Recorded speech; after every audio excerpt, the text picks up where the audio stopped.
Dean Lewis in the studio. What's up, buddy? Hello. Good How to are see you? guys. Thanks for having me back. Oh, man. Get real close to the mic because you owe us an apology. What's the apology? Dear God, last time you came in, you got us crying so much.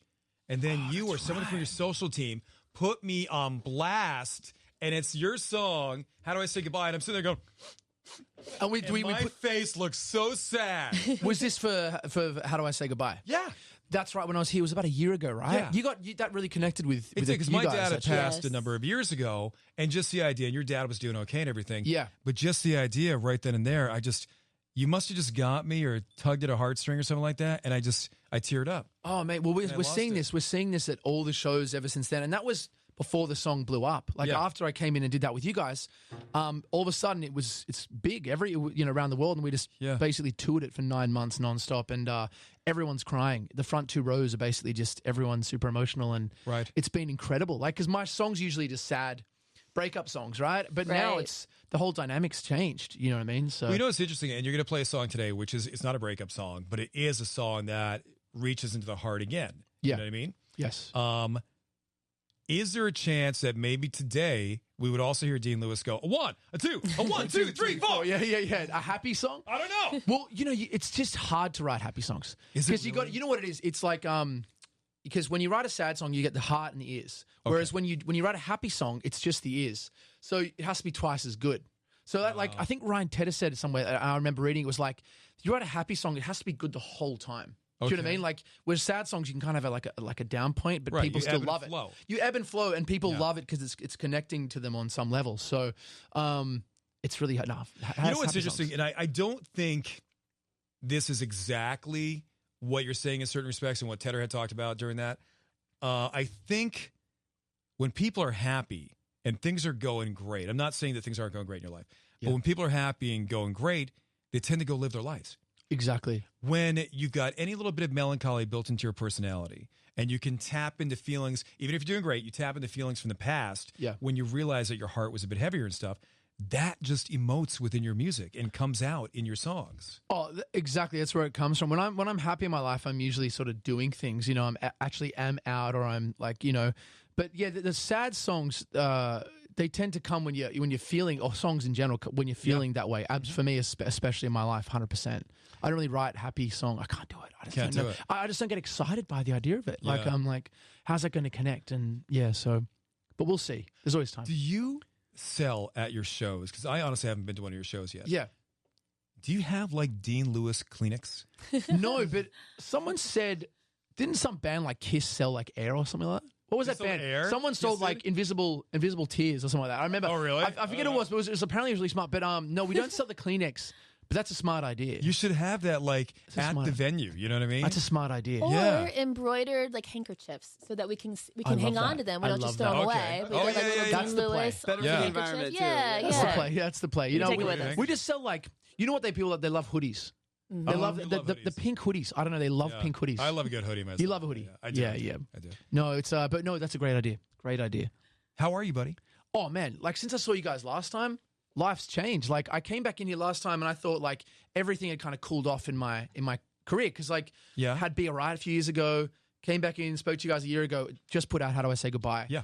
And before that, none of the songs were sort of connecting. It was kind of like it's kind of weird. I'm like, oh, did I miss the moment? And then to come back and a year later, How Do I Say Goodbye is just blown up around the world. It's like, oh, things are exciting again. The shows are packed again. And but I'm great. But I have, I think, more perspective of life of like, it's not always up here or here. It's kind of like it doesn't last forever. And I'm kind of more aware of that now. Right. And just enjoying the moment because, things are hot again. And it's just been awesome, the shows. But regardless of like, the moment, what's hot, what's not, because every artist, I think, ebbs and flows through that stuff. They have their hot moments and then they're down, they're hot, and they're popular again or whatever. Yes. Do you see yourself, as a young man now, do you see yourself, when you're 65 years old, still sitting in front of a keyboard writing songs?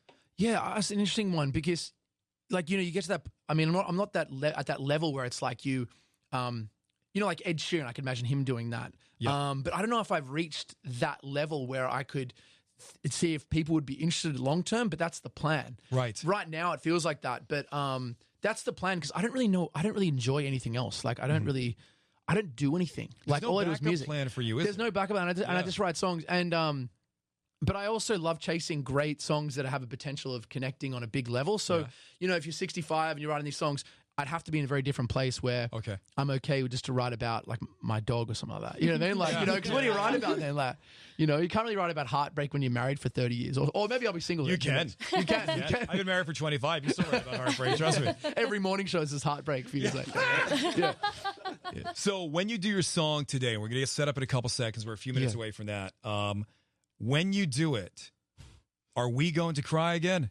This one, look, it's another super meaningful song about really what I said before about the ups and downs. Is this experiential? Did you? Yeah, it is. Yeah, I was going to say, because this is very like raw and real, this song. Yeah, it is. It's about going up, the up and downs in life and having really good friends around you. I don't know if we've all had them, friends and family who kind of remind you of who you are. Yeah. Like you guys might have had periods in your life, like where have you ever felt like, I'm up here, Sure. And then you go, oh, things are kind of gone now. Like, is it over? And then, right. And then it's having like this cliff for some people. It is. And some people don't get back up and from it. And so it's really just dedicated to the good friends that I've had. You may cry, but maybe not. But it's another serious, depressing song, the usual. We talked about having like pleasant looks on our faces while you perform, just in case another video goes viral of Valentine. Oh, yeah. We've legit been like practicing our sad faces. I'm expecting you guys to have the sunglasses where your eyes are open the whole time. Well, did you ever see that movie? It was a creepy movie, came out a number of years back. Was that Smile movie or something like that? Smile rings a bell. Yeah, everybody was smiling all the time. It was really creepy and scary. Creepy smile. We thought about just the whole time, you're like,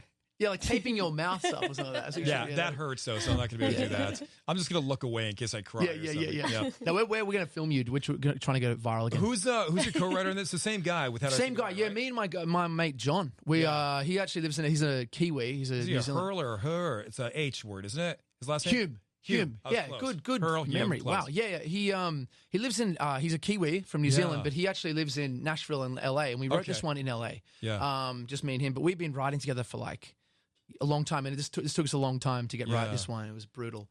Does he live a sad life? How's he doing? Well, he actually no, he lives a great life.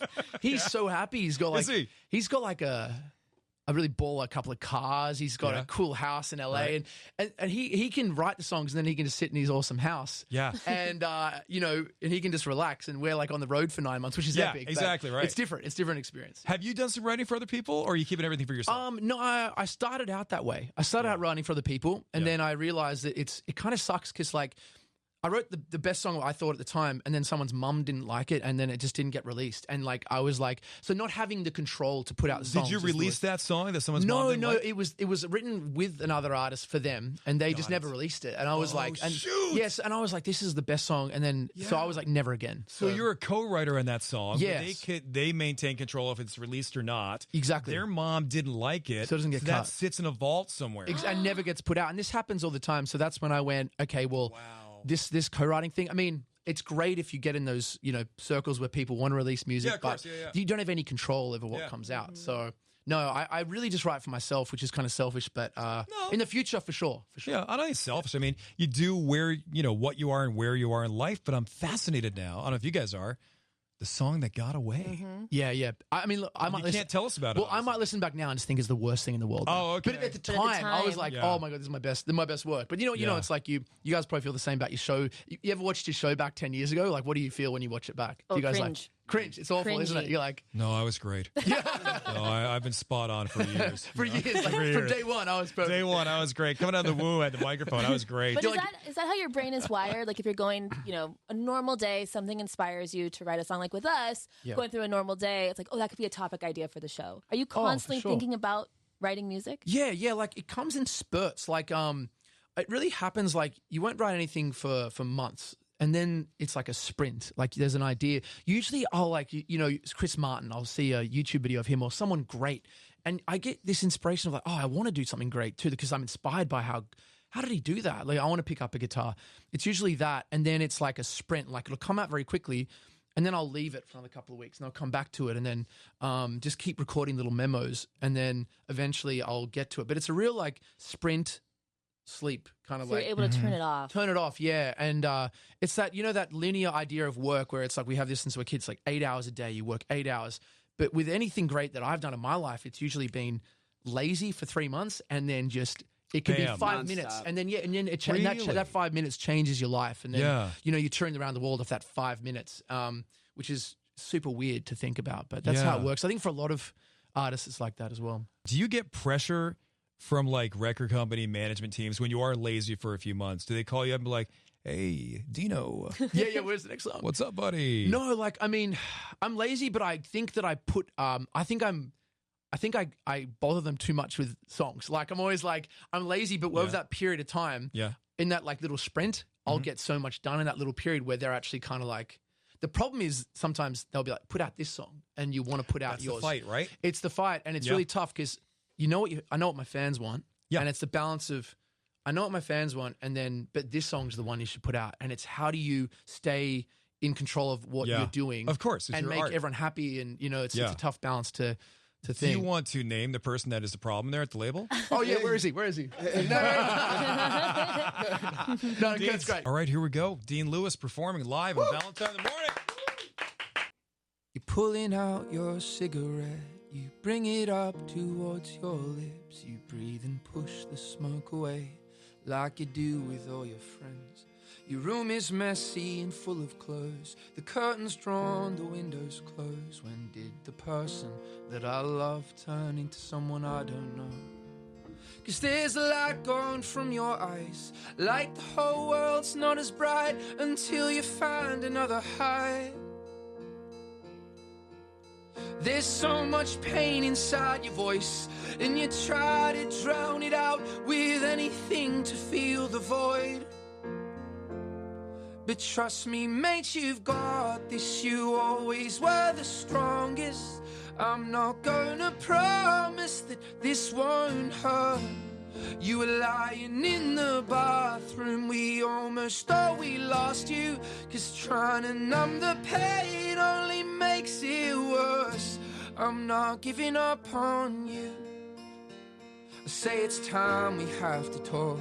You make a move towards the door, and you deny there's anything you've got to hide or answer for. You say I don't want you in my place, just get the hell out of my face. But I won't give up so easy, 'cause I know you do the same. So trust me, mate, you've got this. You always were the strongest. But I'm not gonna promise that this won't hurt. You were lying in the bathroom, we almost thought we lost you. 'Cause trying to numb the pain only makes it worse. And if it gets worse before it gets better, don't be afraid to fall. 'Cause I won't let you if it gets worse before it gets better. Don't be afraid to fall. So trust me, mate, you've got this. You always were the strongest. I'm not gonna promise that this won't hurt. You were lying in the bathroom, we almost thought we lost you. 'Cause trying to numb the pain only makes it worse. I'm not giving up on you. I'm not giving up on you. I'm not giving up on you. I'm not giving up on you. I'm not giving up on you. Pretty good. Thank you so much. Pretty good.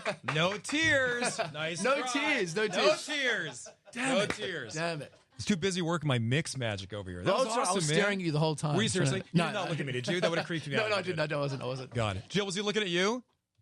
What are you doing hiding in the corner over We there? don't have enough chairs for Oh, everybody. there's not enough and room? You lost a chair. I was enjoying it. You were? Yeah. Did you cry?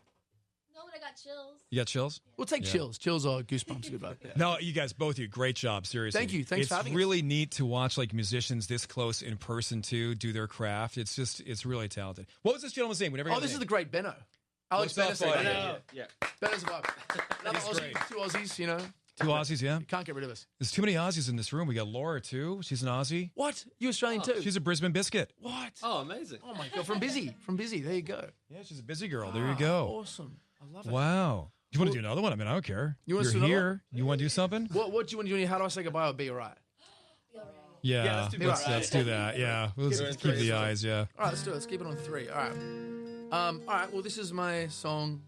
Quick tune. I'm sorry. Yeah. No. Quick tune. Oh, that's great. Well, okay. This is Be Alright. Do you know Jesse's Girl by Rick Springfield? You'd know how to play that, wouldn't you? Yeah. What's it? You're up on the vocals though. Oh no, I'm not. Go. No, it's all you. Jesse. Wait, that's it. That's the song goes. Jesse's girl. Jesse's girl. Where can I find her? Oh, we stopped. Oh, woman like I was enjoying that actually. Okay, well, that was okay. When you do your covers album, I am there for you. You better be in the BBs. And I will be there. Okay, it's all yours. I look up from the ground to see your sad and teary eyes. You look away from me, and I see there's something you're trying to hide. And I reach for your hand, but it's cold. You pull away again, and I wonder what's on your mind. And then you say to me, you made a dumb mistake.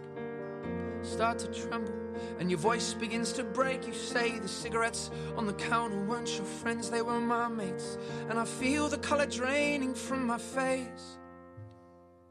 And my friend said, I know you love her, but it's over, mate.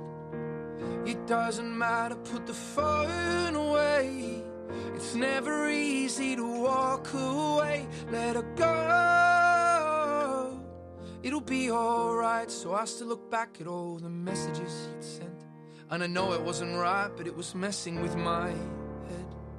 Everything deleted like the past, yeah, it was gone. And when I touched your face, I could tell you're moving on.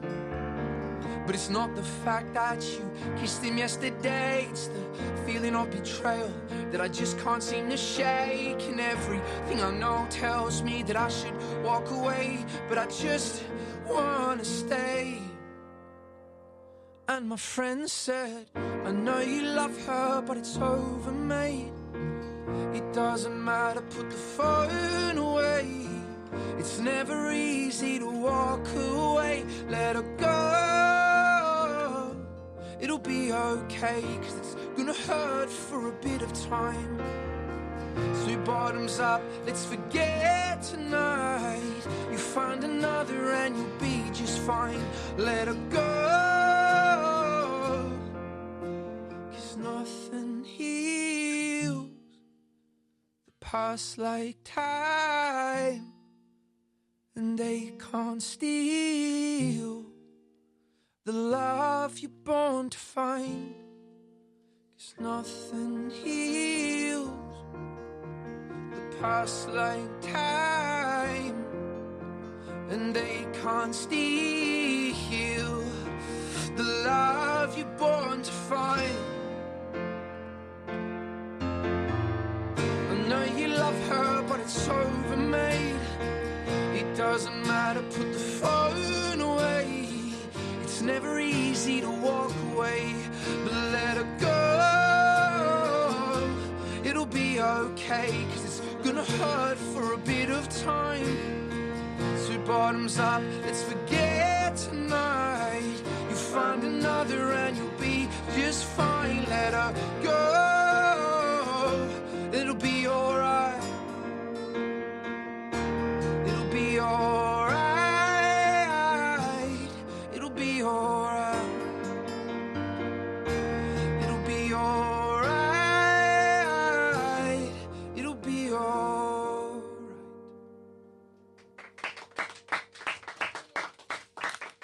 God, it's so good. It's so good. Thanks for having us. So good, seriously. Thank you. Just, I think about, guys like Ed Sheeran, like you mentioned. And do you know Louis Capaldi? Oh, yeah. Legend. Good friend of ours. Legend. Great guy. There is a vocalism that I think you guys all share. It's a power in your voice that brings it alive. That, sometimes there's different artists and they use auto-tune, do whatever and stuff, and that's great. Yeah. They make music and we enjoy it. Yeah. But being 5-6 feet from you guys and hearing that magic, you have a gift, and it's just beautiful, man. It really is. Thank you very much. Yeah, it's trying to get the emotion across, and I think sometimes technique is overrated. You know what I mean? And it's all about just getting the emotion across, and sometimes the pitch might be off, but if you feel it, you feel it. Right. You know what I mean? It's about the feeling of the song, and other people feel it when it's real. So thank you. It's very nice of you to say. I think so too, man. I think we forget sometimes as radio hosts here at iHeart and at MyFM and stuff, God, how great we have it. Oh, yeah. I mean, we're just sitting here. I was thinking the same and exact these guys thing. are just playing this music right in front of us. And this is what we do for a living. Not trying to make anybody jealous, but you all experienced it too. You got to hear the music come alive on the radio, hopefully, today. And it's one of those blessings and treats that sometimes I think we don't recognize in life. No matter what we do, how many blessings actually are in our lives. Oh, for sure. I mean, we feel like the same on the road. Like, you know, we're at a point now, like, you know, we'll be like, we're playing the Fonda. I mean, you go, we're playing the Fonda Theatre in America to like, you know, 1,100 people. That's crazy. And we try to stay, because you can really get caught up in like the, who's doing bigger shows or like, of course, or you can get caught up in, oh, this song didn't connect, or like, why is this? But it's where I'm at a point now. I really try to appreciate all the amazing things. We're from Australia. To be able to come over here and talk to you guys, there's not many artists that get to do this from Australia. Probably like 5, you know. Okay. So we feel so grateful for it all, and it's cool that you're saying that. Isn't it tough though not to get caught up in that world? Because I'm the same way, and I'll be honest about my envy and jealousy or something. Yeah. I'm a little kid from Connecticut, and now I'm doing radio in Los Angeles, right?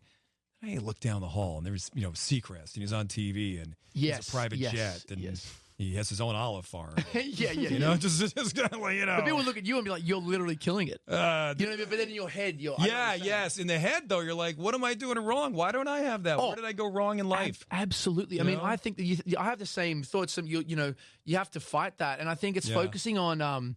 I think it's realizing that millions of other people want to be in...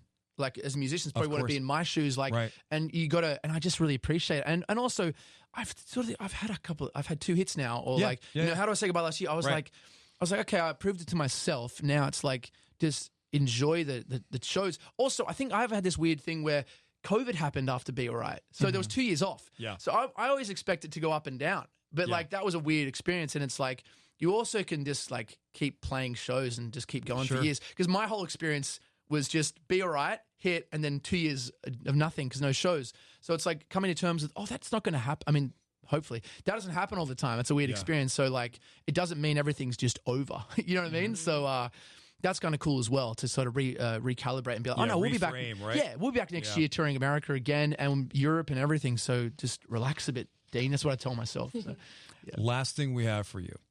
Everybody coming by this past week has been telling scary stories on the air. Ooh. Now, Selena's voice was great. Ryan Tedder nailed it. Joe Coy did it. God. Tiffany Haddish was just in. So we have just these short, scary stories, taken one at a time, in your best scary Australian voice. A scary Australian voice. And really have fun with it. Enjoy yourself. It's just that one sheet right there. Are you ready? Yeah, go ahead. I was tossing and turning in bed, and then I froze when I saw something distinctly not human smile at me through my window. My heart almost stopped when I noticed it was a reflection. A man just ran up to me, screaming that somebody had locked him in a basement and blindfolded him. You should have seen the look of absolute horror on his face when he recognized my voice. It was you. It was me. You were the guy that locked him in the basement? I was the guy. Okay, final scary story. Play yourself. This is the final one. Yes. One night I closed my eyes. No, hold on. We got to be able to hear this. Oh, that's sorry. Sorry, my bad. Scary and is inaudible. My bad. One night I closed my eyes as I laid down to sleep. I heard a voice say, Valentine in the morning is still crying. Thanks, mate. That is terrifying. That last one is terrifying. Dean Lewis. Thank you so much. Appreciate it.